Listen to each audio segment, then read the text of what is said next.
Hey everybody, and welcome to my how I did the Resident Evil big mural video. So I'm going to be walking you through how I created this cover, how I got it going, and just kind of my basic approach to something this massive. I had never really done anything mural like, at least not like this. I'd done a lot of huge character montage kind of things, but uh, never something that was so gigantic as this. So like I believe this poster ended up, well, poster, it's a series of 6 covers that all are linked together, and I think in the end it was about 37 characters, I want to say, something like that. So we're going to start by looking over the files and then kind of go from there. And I'm going to show you each thing broken down in layers. For some reason, when I'm recording this with the camera and I'm in Photoshop, it does like a thing where it'll mess up my little video in the corner. I'm not sure why, but if you suddenly see me like stop and then go blah, blah, blah, it's because I pressed a button or something. Let me see. Let's see. Only a little bit. Okay. So the way that it started, let me get this up. Okay. The way it started was with a simple sketch. The way that I present these kind of things to a client is I try to do a few stages of the illustrations within the sketch. Because it's something so large like this, I'm not going to detail out and sketch everything perfectly for the client. I don't want them to have this perfect idea of what it's going to look like, because it's so much work, and maybe a special case for this job, it was only 2 weeks to do it. So what I had in mind for it going in with that idea was that I would do pieces of it rendered. So if you look at this, you'll see that this dude here, he's probably the most rendered in my sketch. And then as it moves away from him, things become less and less rendered. So these characters down here, they don't have very much rendering going on. They're more or less sketchy in comparison. And then you move over into the final large sketch that I submitted for approval, and you'll see that it's very loose. So the reason that I do this is so that they know, based on the tightness of that one guy versus the rest of the sketch on this page, how all of it's going to look. That won't be the case with every job. Not every client is going to have imagination enough to see what everything is. But this is how I did it with this one for the tight deadline. I just said, here's what you can expect the whole thing to look like rendered in a way, but the rest of this is just implied. And because it's so sketchy, I just put names next to all the characters, because I'm sure that you can't really tell who's who on this, or who's a zombie, who's a character kind of thing. Because for all of these being Walking Dead characters from the comics, I had to follow a specific set of characters that are taking place during the 6 covers that I'm doing for this series. This part specifically takes place during the prison whole arc in the very beginning of the Walking Dead books, or at least early on. I can't remember where it falls in the general scheme of the whole comic, but I remember that being fairly early on in the series because I read that part. So you'll see how it moves over into sections here, and you get a little idea of what each cover is going to be.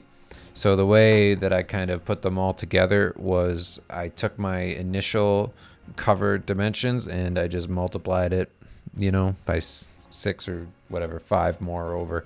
And then I just kind of figured out how wide it would be, the dimensions. And then I made just dividing lines between each one of the covers so that I know what's what.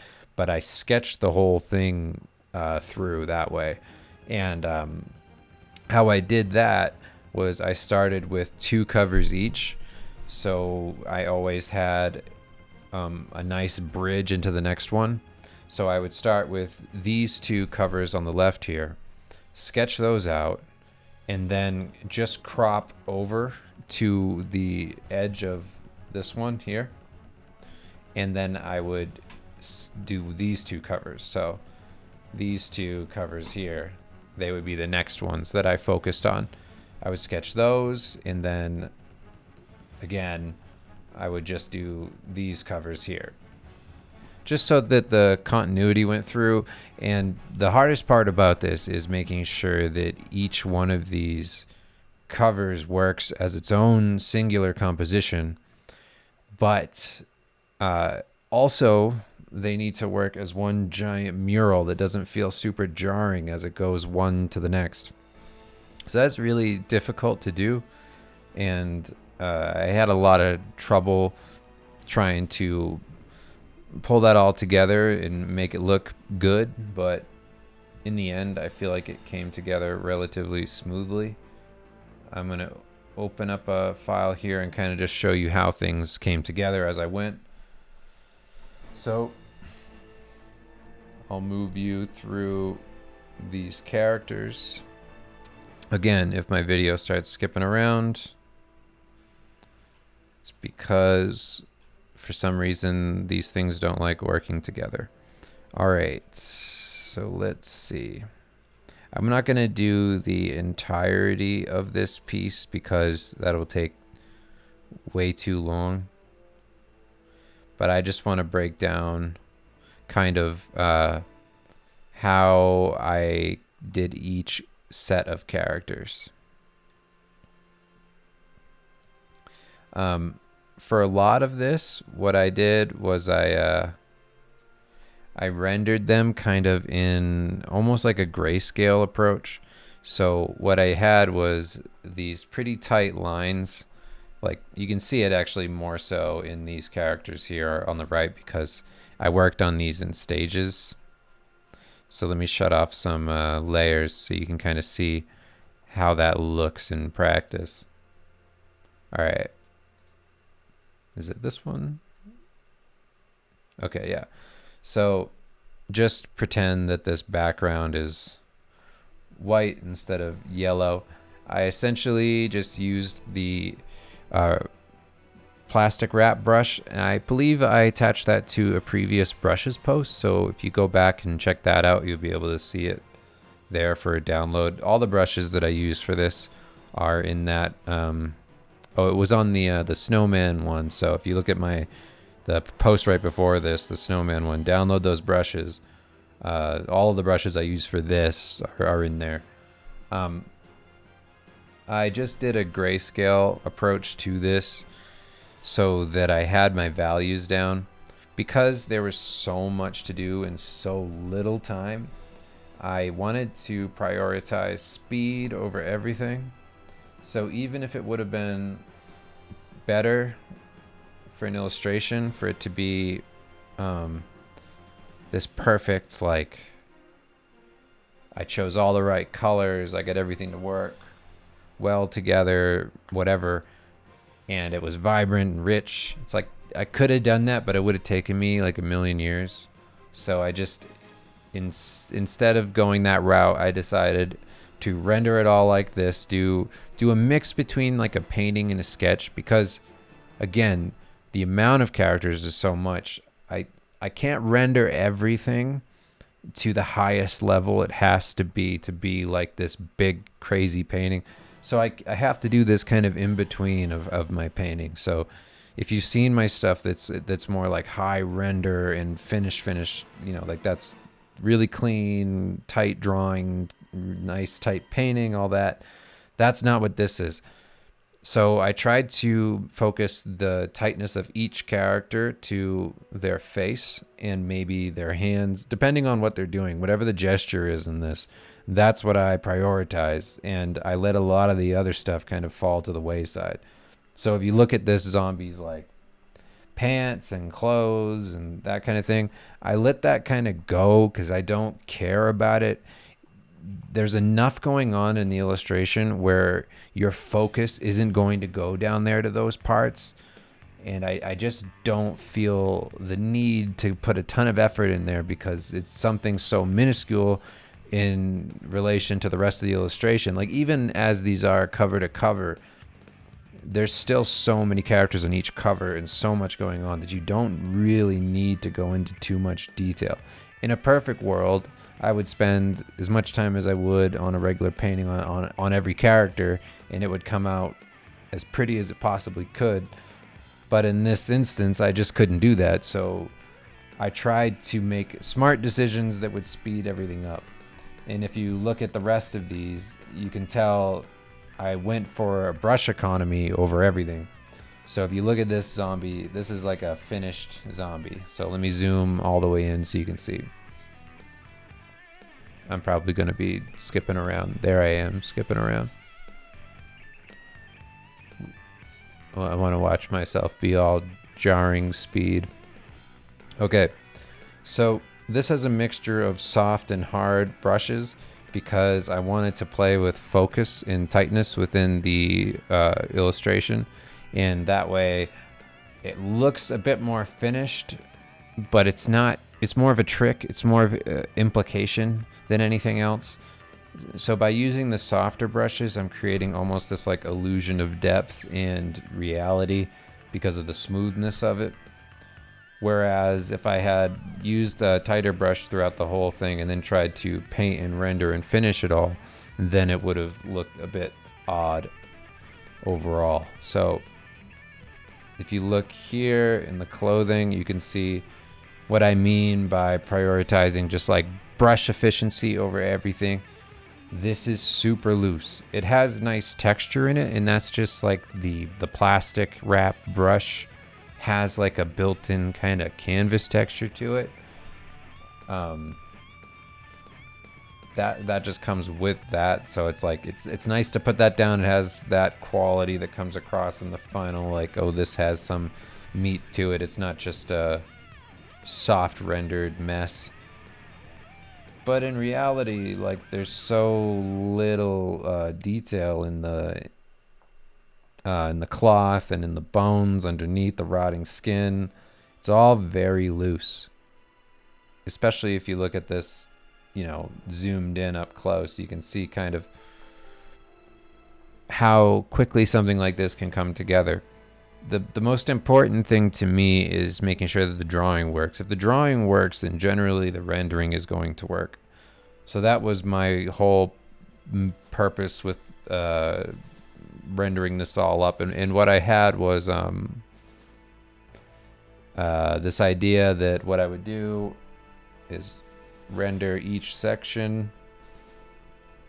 And then once I had the two together, I would finish the right side as well, and then blend in the center and paint into the new illustration the other parts of the characters that I hadn't done yet. So the bottom middle zombie there, he has his whole backside and everything is just rendered up just with brushes, like in color, selecting colors that are already there. I got beer here. That's what I'm drinking. And then if I zoom in on my actual characters, so what I did here was I basically have my drawing, which you can see the drawing coming through in the black lines on the hand and on the gun. I kept a lot of that intact through to the final painting, and there's a lot of my brush marks throughout the drawing of the clothing and everything. So I was just trying to keep my brushes loose and only putting marks where they absolutely had to be for lighting and to render out the forms a little bit, but not going too wild and painting every single little detail to the best of my ability. Just trying to convey that enough information is there so that it feels nice and grounded. And this is what that one ended up looking like, mostly finished.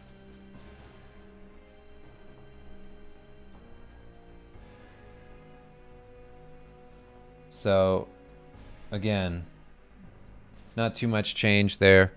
It's just some light color rendering. It's coming together a bit better. It looks a bit more polished, but it's nothing too intense, and it's mostly a lot of texture in there that gives a feeling of I don't know what you'd call it. I don't know if it's doneness or if it's just the like just a nice stylistic feel. Because if I leaned into the style being super realistic, it would have taken too long. So I needed to find this nice middle ground style where it would still look done, even though it probably isn't up to the same standard as a lot of the other things that I've done that are really polished. Okay, so let's turn on this special Santa Claus mode. The Santa Claus mode is here so that I can see Santa Claus and the reindeer, and also look at Christmas lights, that kind of stuff. So that's really cool. Now I'm putting this screen up because I just want to open up another file, and I don't want you to see my screen just in case I have some weird NDA stuff that I can't share with you right now. I want to just share with you where things ended up going with this piece. And then, of course, how the final came up, and I'll talk a little bit about the problems I had. I hope that you can hear me okay, because I'm opening a massive file, and there's a good chance that my audio is getting messed up because of it. But I hope not.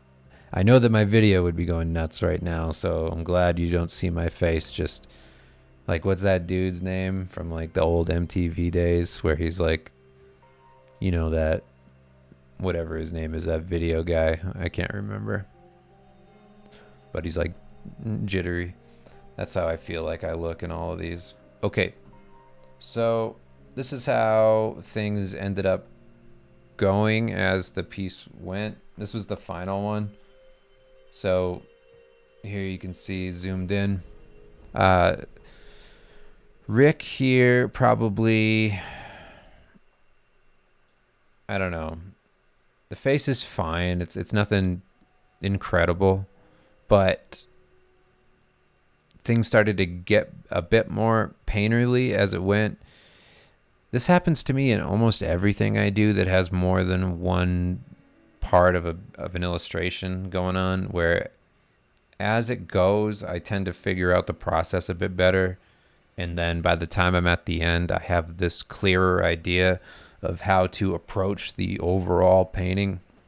And of course, at that time, it's too late. But if you look in the folds and everything in here, you can see a lot of like jagged lines. That's where I used the plastic wrap drawing brush that I have. And I believe in the snowman brushes thing that I have for a download on here. I think it's the first brush, the drawing one. I can't remember how I listed it. But I did this all in grayscale up front and then put the colors beneath and rendered over top of it. So all of those blackish or darker brush marks you see is that. And at the time of doing this, I thought that looked really cool as a nice like textural element. I don't know if I would do that now. I've found probably a more efficient way of pulling that together without it looking so messy, and I wouldn't have to do as much work. But we'll talk about that in a later video, because right now we're focused on this process. And I'm, if you watch all these videos, you listen to me talk about my process all the time. I'm always looking for faster ways of doing the same thing I always do. And I'm always trying to find a style that works better. Always trying to find new tools that make sense. So each one of these I treat as a big learning process. So by the time I got to this cover, I was a couple days away from the deadline. And it was just way too crazy to do. So much of this cover in particular is loose. I had no time. I had to just put it out. So if you look at this stuff over here, it's like, this is like the most broken hand, like so loose, just a pile of shit. Like compared to everything, like everything on this one's loose. But yeah, I mean, I'm happy that they're happy that it worked, but what I tried to do was just to make sure that my lighting was okay and that I had a decent amount of like edge control going on with everything, with the hard versus soft, the hard versus soft. And yeah, like it started to come together in a way that I felt okay about. I wasn't crazy about it. I didn't feel like when I was here, I wasn't thinking like, oh, I nailed it. This is great. Like it's so this kind of thing is so unlike what I would do in anything else. Not that that's a bad thing, because if you're going to prioritize speed, then you're going to have to make some sacrifices. So that's what I did, and just tried to make sure that the form read okay. But yeah, some of this stuff works really good. A lot of the stuff that I did from my imagination is the stuff that stands out as strong. Like all the zombie stuff is probably the best, and that's all just I did pull up like Walking Dead zombies. Rarely did I actually use any one of them directly.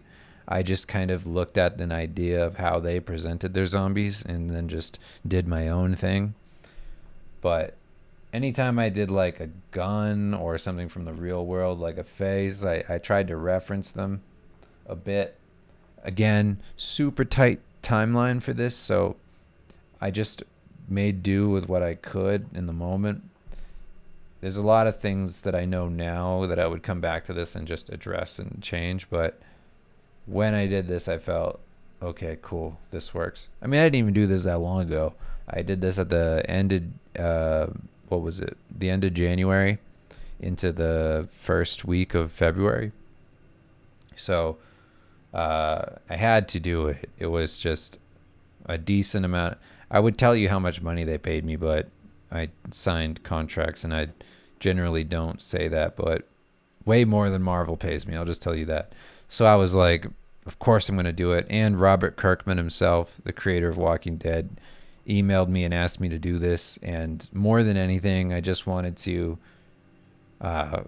just deliver something quality to him. So it was really important for me to just do the best that I could given the time. And they were really happy, so I think it ended up working out, even if it's not my favorite thing.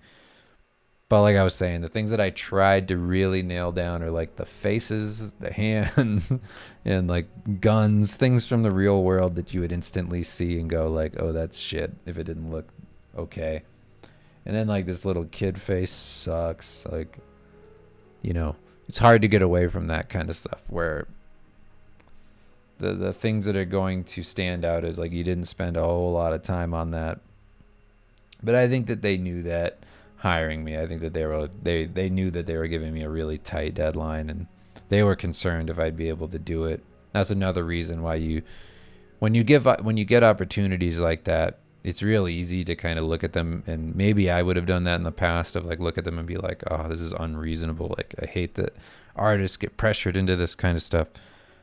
But as I've gotten older, it's like you have to have empathy for the other people and just go in your head, there's a good chance that they didn't want this either. Maybe an artist backed out of a job, something fell through, and regardless of the time they give you, you always have to do your best, most professional work and try to make sure that everything is as good as it possibly can be for them. And if it's for somebody like, Robert Kirkman, where you're working for this bigger name, it's like, of course I want to be hired back for something down the road. And maybe if I do a good job on this, they'll think of me later on and throw me more things. So I try to keep that in mind, even though it can be real wild. Another thing with a big piece like this is each one of these characters is on their own layer. So you can see that here. I have each one of these was isolated, and that way, if I had to make any real quick changes, which is something I'm going to talk about in just a second, if I had to make any real big changes, then I would have that option, because I could just kind of pick up characters and move them around. So every single zombie, every character, they live on their own layer. All the effects live on a layer. The background and the foreground live on their own layer. It's just too much work for me to risk sudden changes, which is exactly what happened. So let me put up that screen again so that I'm not a jagged person, and I will show you what ended up going wrong, and we can laugh together, because it wasn't great. Okay, so let me pull it up. I gotta find it. Okay, so what ended up happening, and I'm going to open these as soon as I got them, is that I had the whole thing done. I submitted it, and then right after I submitted it, I got an email back from them saying that the whole piece was off. And I was like, well, what do you mean it's off? So they were like, oh, all that work that you put into this basically needs to be moved over. So I didn't really know what was wrong until I started kind of putting the pieces together with what they sent. So we'll wait for that to pop up, and I'll share it with you.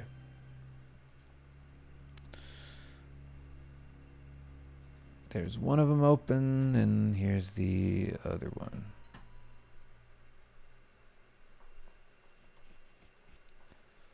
Yeah, these take forever to open because I think the final file size was like many feet wide.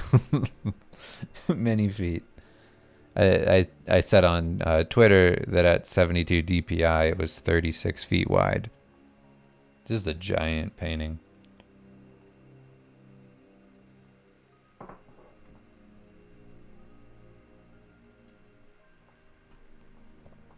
Okay, so I'm back. All right, so here we are in the whole issue that happened. Okay, so this is the revision, and now I'm going to show you what happened. So I don't know if you saw that. Let me turn them on and off again. Here's what it was when I sent them. That's what I had to do to it.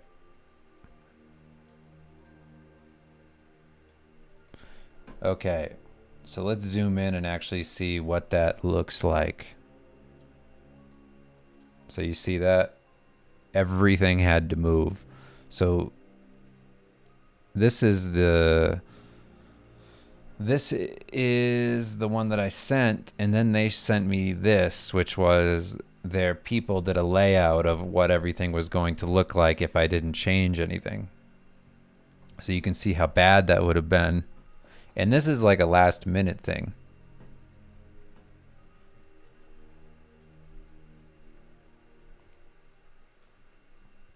So let's focus on this one for a second. This doesn't work at all. Like, this looks terrible. But this was what they sent me. They were like, do you want to go with this? Because they're of the mind that this whole thing is one giant painting, the way that you would do a traditional painting. But thank God I had everything separated, like I was telling you, because I was able to simply move each piece of this. So first thing I did was I moved these over, and then I painted, and I moved this one over too, and then I painted all of the background in. You can see that on the left. And then I had to do that for like everything else. So yeah, these all had to come over, and then I had to blend them over together and paint them. And then this over here happened as well, where Rick had to move over. The only ones that actually worked in this composition were these two covers right here. These two still made sense, so I didn't have to do too much. But Rick didn't work. He was way too far to the right. So I had to move him all over. So you can see where things had to change. It's not the worst compromise ever, and I don't really know what happened with my measurements in this piece, but something happened, and this is the correction that I had to make. So anyway, I'm going to pause the screen one last time, and then we're going to get into... Let me just shut everything off. Okay. And now we're going to get into the recording I did of my process. So for this one, I'm just kind of going through the drawing phase of this piece. So it's all of my line work using the brush that I had in the snowman brush set. So that brush that I draw with, it's a nice brush that blends in with the painting, and I've talked about it a little bit in the past. It's just a nice way to kind of have everything come together in the final nicely. So I use it just to detail things out before getting in and painting everything over top. What I've been doing recently that I didn't do in this one so much is I've been using a lot of the it's not a hard round brush, but it looks like a hard round brush. I mean, I guess technically it is, but it blends real nice. So if you download my brush set, it should be right in there. I've been using that to paint with quite a bit, especially on softer characters. If I'm doing like female faces or just younger people in general, I use that brush now. I did a cover. I can't talk about it just yet, but I did a cover where I pretty much used that one entirely, and got some pretty cool results. And I also had a nice blender brush, which is in the snowman set as well, the one that selects all layers and you can render with it. And that was a nice way to get a kind of painterly effect. So that's what's changed since I did this. But this one has a pretty similar process to what I was doing in the Bloodborne illustration, although the issue with the Bloodborne painting, I talked about it a little in that video of the Bloodborne piece where I was working on, I believe it was Ludwig. The piece itself is too small, the actual painting's huge, but each one of the bosses in it is tiny, and the brush just can't get as expressive as I would have liked and as detailed as I really needed. So that's why that painting's been so difficult to put together, because it's so much tiny stuff. I needed to probably make that painting twice as big as it is in order to get that information down nice and smoothly, because as it is now, I'm basically etching away like little pixels, which can be a huge pain in the ass.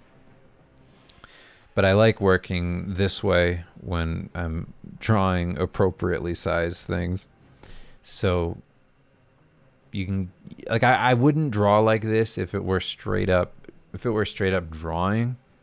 I don't feel like you get a nice sense of style necessarily this way. It just looks like a pencil-y drawing or kind of a brush drawing, but it's not a very cool looking drawing, I guess is what I would say. It looks tight and it comes together nicely though, and that's really all that matters. I just want as much information there before I start painting. That's the other part of this whole illustration, because of the size of it, because of the amount of characters. I needed all the information to be down in the drawing stage. I didn't want to then come up with everything in the painting. It's fine to leave loose, scraggly clothing to the painting part because you can imply a lot of that. But when it comes to detail within the zombie face, I wanted to get that down in the drawing so that the only thing I had to do when I got to the painting over top of the whole drawing, it was just drop in some highlights and render a little bit to make it look a bit painterly, but that's it. I didn't want to have to define every nook and cranny of the diseased parts of the face and the rot. I didn't want to have to go and have everything then become defined by my hand. I wanted to do that at this stage so that I don't have to think about any of that when I'm just adding color. So that was nice. And if you see here, this is about the level of values I was putting down. Just some light cast shadows, a little bit of grayscale rendering, but just the same kind of thing that you'd get if you did a pencil drawing of the whole thing. Nothing extraordinary. I'm not doing a fully rendered grayscale painting and then dropping color on it. That's not what this was. It was just light values and then adding color and then painting over top and being done with it. All that happens in this recorded video process, by the way, is this drawing stage, because the whole painting stage happens kind of later. So the way that I usually do these, because they're stacked layers one on top of another, is I will do the foremost character first, draw them all, and then I will fill behind them. Beneath that layer of the drawing on another layer will be the fill of just whatever colors they are, that character, whatever color they're going to be. And then beneath that fill layer, I'll start my next final drawing over the sketch. I do that because I don't have to draw anything that's hidden behind that character. It's just a way of speeding things up. So I'm not doing any extra work. I just want to do the stuff that you absolutely will see. I do the same thing with comics, where if you shut off all the word bubbles in the Steve Lichtman books, there would be nothing behind those. I didn't ink behind those word bubbles because the word bubbles are going to be there. Nobody's translating this comic and putting it into multiple languages. It's an independent thing. It's just English. So because I know that, I didn't do anything else to it. Those word bubbles are just, they're there from the start, pretty much. That's like the first thing I did. And then I draw beneath them. And if there's a lot of word bubbles on a page, then I know I have to do less drawing. And that's the way I treat stuff like this. If I'm stacking each piece of the painting, I don't want to do work that I don't have to do. So that's how I treat those layers. And that helps me to speed things along and not have to constantly be painting. And then if it were a painting, if it were a straight up painting, I would work the opposite way. I would work from back to front, because you want to do all of the things that are going to live in the background first, draw the furthermost character, and then draw each element as it comes forward, so that you're not painting over things in the foreground constantly by painting the background elements. But that's not the case with Photoshop. You can go the other way, or digitally in general. So that's what I did with this one. And I think that that's the right way to do it. For me. You don't have to do that. Okay, so here's a little bit more of a wash rendering. If I could go back and, like, you're watching me do this right now, and it's part of me telling you, like, this is how I do whatever I do. If I could go back in time, I wouldn't do what I'm doing right now. I would just lay those in color. Because I find at this point, I'm losing so much of my vibrancy by the end of my pieces, because I'm leaving that wash on there where I don't have to. But, you know, who knows if it would have been faster to not do that? I'm not sure. You just get better results. And I just get better results if I don't do that. Some people can do fully rendered grayscale and pull it together by the end and have it look incredible. So I'm not knocking that at all, but just my own personal experience just in the past few weeks has been that does tend to actually hurt my pieces by the end rather than help get things coming together faster. Okay, so I'm going to speed this up a little bit. Yeah, you can see how I really enjoy the splatter of the brains. I mean, it really is a lot of fun to do this kind of thing. I mean, it's so unrealistic. Like, nothing looks like this.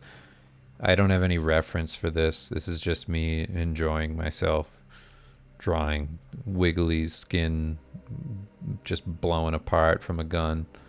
That's all I was thinking about doing. I put like a big fuzzy white blob behind this drawing, or beneath it, so that I could have the nice white backdrop to draw on top of and see my lines. I didn't want to do that on top of the like green background color.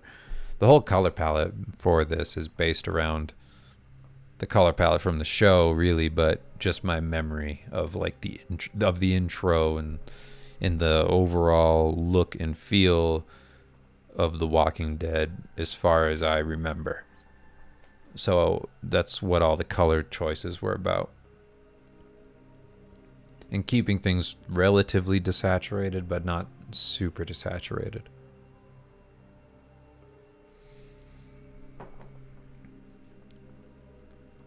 So yeah, there it is, coming together a bit more.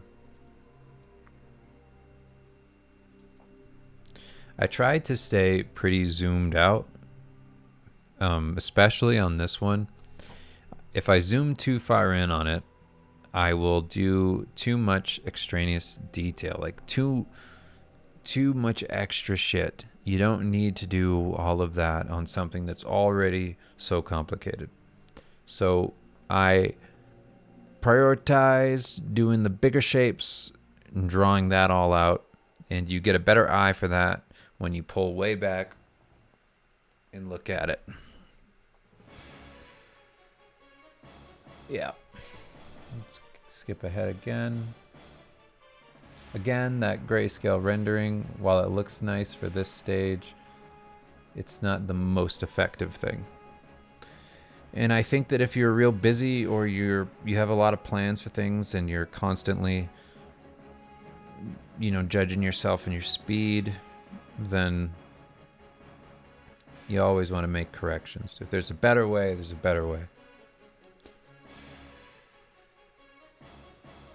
Yeah, this eyeball I thought was one of the cooler parts of the illustration. I wanted to do more stuff like this for the whole mural, but I just felt like it was a little too much extra work.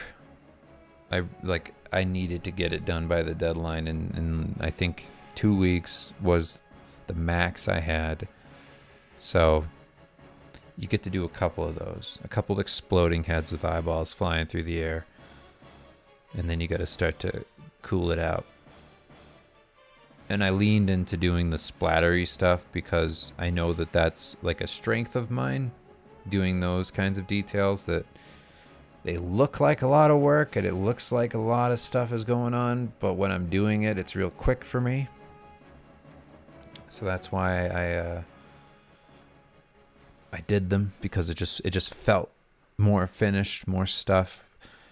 A nice way of getting flowing compositional pieces in the piece. Like I could have like an arc of like blood going through to pull your eye around through an illustration. Nice quick tricks like that to make it a bit easier to read the overall piece and guide the eye to where I want you to look. So that was all nice. It worked to my benefit. So I want to see if there's any other major parts of this that I want to talk through with you.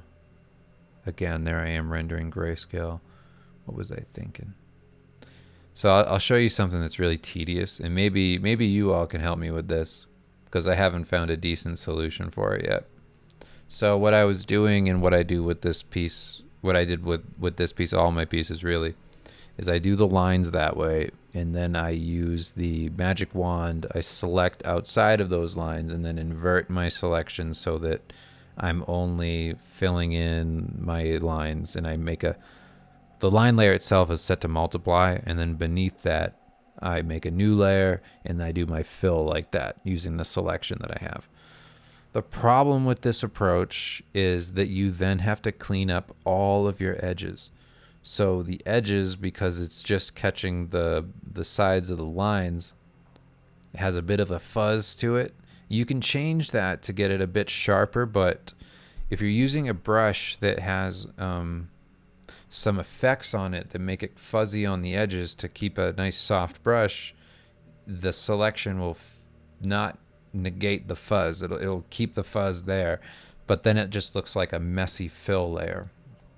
So the most tedious part of all of my illustrations is cleaning up the edges, which I do manually. Still do it. I haven't found a clean solution for it.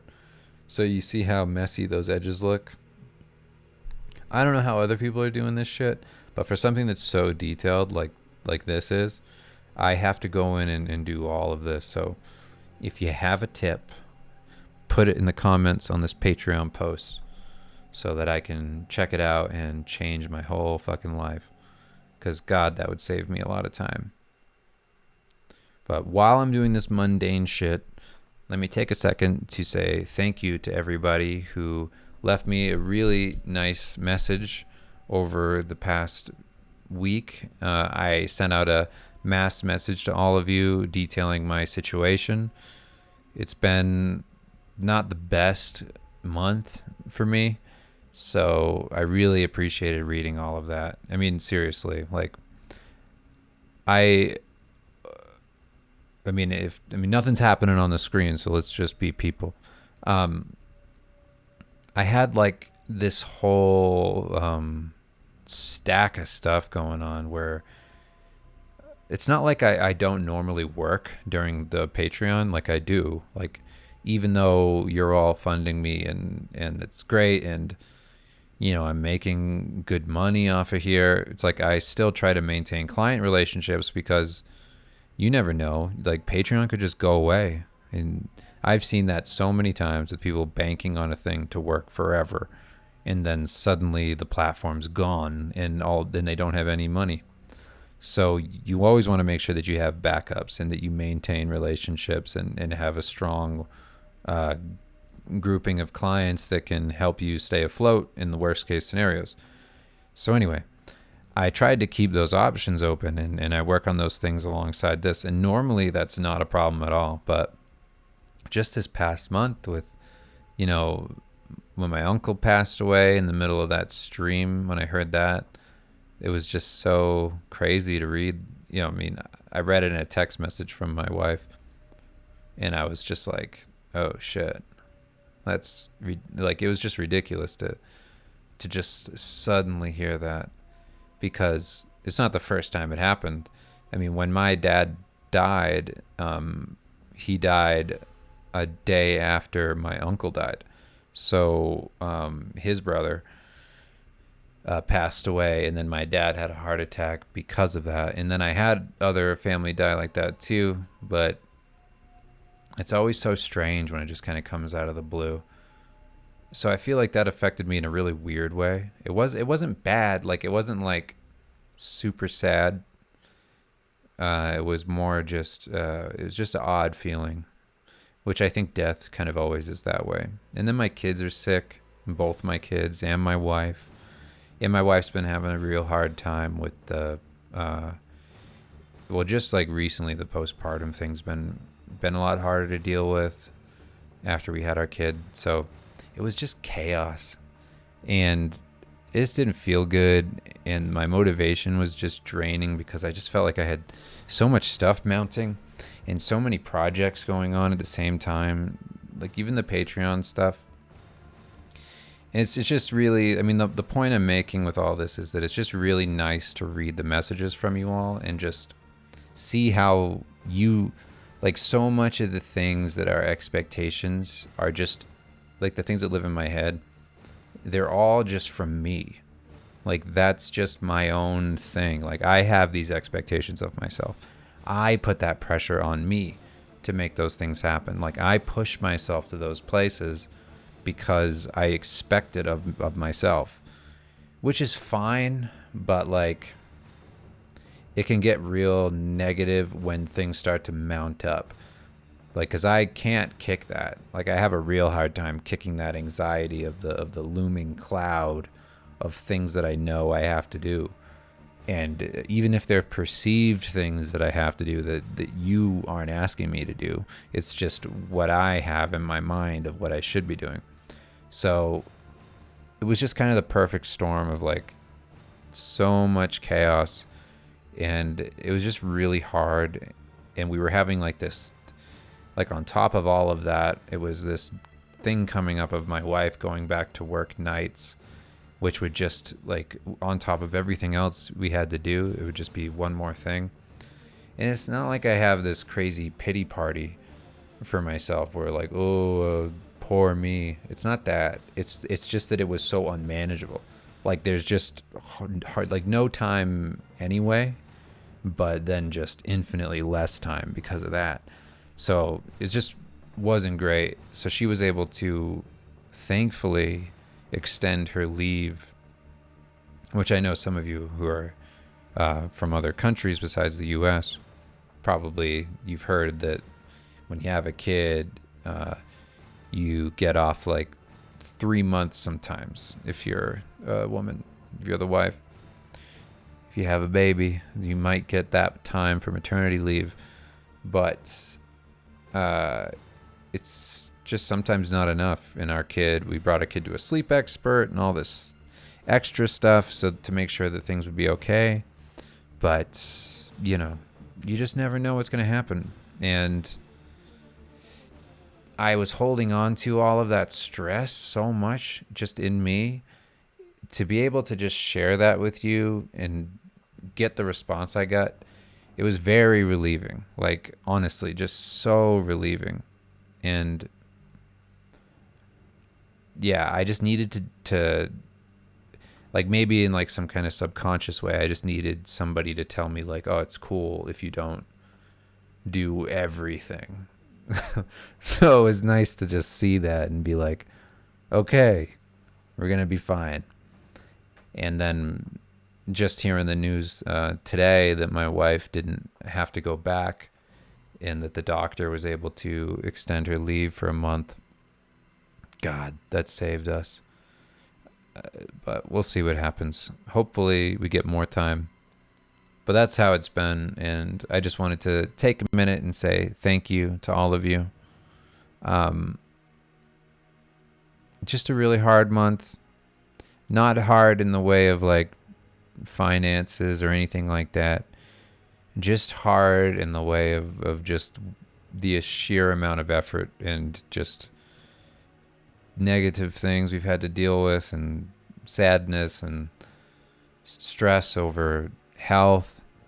It's just been more difficult than usual, and I feel like I have a pretty high tolerance for that kind of thing.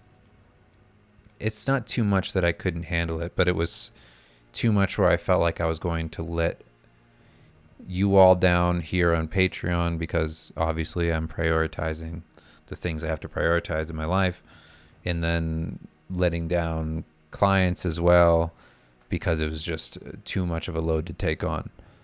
But yeah, thank you for all of your messages. I sincerely appreciate it. It meant a lot to me. They got like literally hundreds of messages, so I read all of them.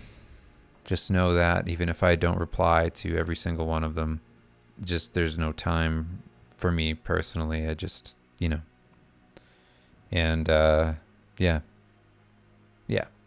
So that'll probably end this Walking Dead process. I covered the key points in the beginning of this. So thank you all for watching this. Thanks for staying with me here on Patreon. And hopefully we have, years to come of cool stuff happening, and I can continue to grow and get better. And I really couldn't be where I'm at skill-wise without your help. So I thank you for that as well. And I will talk to you again soon. Yeah. Thanks again.